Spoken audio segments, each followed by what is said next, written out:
అల్లు అర్జున్ గారికి ఎదురైన మొదటి ప్రశ్న ఎలా ఉన్నావు పుష్ప.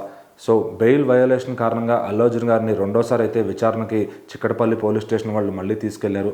సో దాదాపు 2.5 గంటల పాటు అక్కడ ఆయన విచారించి ఆయన్ని మొత్తం సవ్యంగానే ఆయనతో దీర్ఘకాలికంగా ఆయనతో చర్చించి మొత్తం అన్ని విషయాలు రాబట్టుకుని ఆయన కూడా సహకరించడం బట్టి చాలా తొందరగా అవజేసి పంపించారు.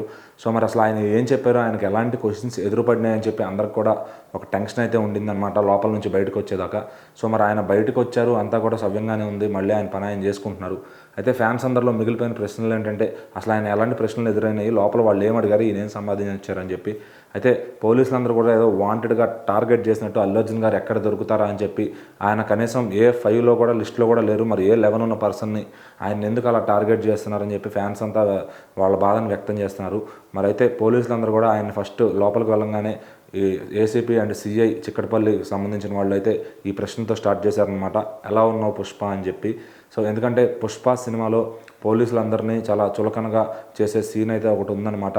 వాళ్ళని కొనడం, వాళ్ళందరూ అమ్ముడుపోతారని చెప్పే విధంగా, అలాగే సీఎంను మార్చే సీను, వీటన్నిటిని పర్సనల్గా తీసుకున్నారు మన రాజకీయ ప్రముఖులు అండ్ పోలీసు వారు కూడా. సో మరి వాళ్ళు అదే తీసుకుని చేస్తున్నారా, వాళ్ళకి ఇంకేదన్నా ఈయన మీద ఏదైనా పర్సనల్ గ్రడ్జ్ ఉందా, దేనికి చేస్తున్నారనేది తెలియదు. కానీ ఏ11గా ఉన్న అల్లు అర్జున్ గారిని మాత్రం వాళ్ళందరూ పర్సనల్గా టార్గెట్ చేసినట్టయితే అర్థమవుతుంది.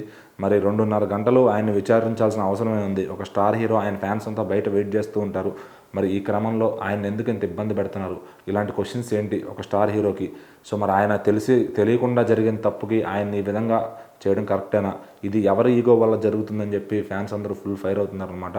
సో మరి అల్లు అర్జున్ గారు ఇంకా ఎప్పటికీ దీని నుంచి బయటపడతారో, ఈ కేసు అంతా కూడా ఎప్పుడు క్వాష్ అవుతుందో. ఆల్రెడీ ఇప్పటికే అల్లు అర్జున్ గారు ఆ ఫ్యామిలీకి ₹1 కోటి దాకా చెల్లించుకున్నారు. మరి ఆ మూవీ టీం కూడా దాదాపుగా డైరెక్టర్ గారు టీం అంతా కలిపి మొత్తం కూడా అందరూ కలిపి 2 crores దాకా ఇచ్చారనమాట. సో మరి అయినా కూడా కొంతమంది రష్మిక గారి నుంచి కూడా వాళ్ళ ఫ్యామిలీకి ఏదో ఒకటి రావాలని చెప్పి చాలామంది ఎక్స్పెక్ట్ చేస్తున్నారు.